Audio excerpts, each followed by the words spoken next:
Hello viewers, welcome to today's edition of Extra Mile, Exceptional Leadership.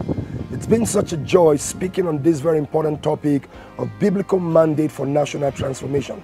Men and brethren, I think it's becoming very evident that we have no option than to arise from our varying positions to ensure we pull together, we join our forces to ensure we do that which we need to do concerning our societies in order to ensure we have the kind of result that we need to have.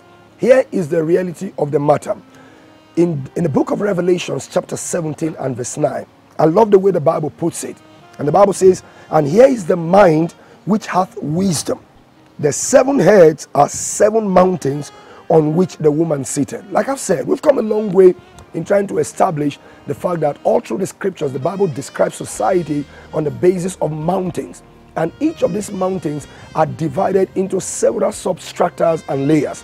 If we are to make a significant impact in society, we must be deliberate, what these mountains represent, and put a strategy together on how to penetrate and permeate them and be able to begin to relay the foundations, influence the superstructures, and be able to now find a way deliberately to disciple these levers of society.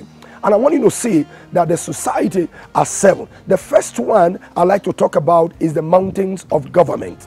The mountain of government. The mountain of government is possibly one of the most strategic lever or sphere or mountain of society. Under this, there are many subsectors. We're talking about the executive, we're talking about the legislature, we're talking about the judiciary, the civil service, the military, the police, the paramilitary, diplomacy, foreign missions, and all such related issues. Everything that is governmental, that is one mountain that we've got to be strategic in looking at and saying, what are the things that are missed in this mountain? What are those aspects of these that have not contributed to the kind of nation that we want? What changes need to come in? What impact need to be brought to bear on this? What trainings, what reorientation, what paradigm shift, what kind of qualification, what kind of structure, what kind of, name it, the entire 9 yards.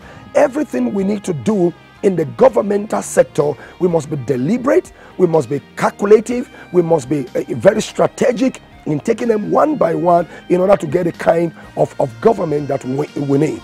The second kind of mountain that the Bible talks about, from all of the mountain scriptures we've seen, is the mountain of economy, or what you might otherwise call the business realm.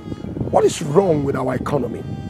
What are we missing? We're a nation that is so dependent on naturally extracted minerals that we have not been able to, over the years, develop to a secondary or tertiary, levels of productivity in order to be able to mine the maximum benefit we can get from it. What do we need to do in the manufacturing sector, in the area of farming, trading, all our SMEs, the small and medium scale enterprises? What about the exploration and mining industry? Do we have so much that we have not yet been able to optimize? What about the issue of finance, the banking, the insurance, and all financial related industries? What about import and export? What about real estate and the many aspects? As a nation, our potential to be able to transform our economy to not only be excellent, to be productive, to be first class, first rate, having the capacity to be able to absorb our teeming population of young graduates and many experts. We can do so much, not just about being able to make money from it, but putting it in such a way that it can endure, they can be subsisting, they can be able to give us the kind of excellence that we need. That is part of the 7 mountains of our society, and I'm going to be continuing. You stay tuned.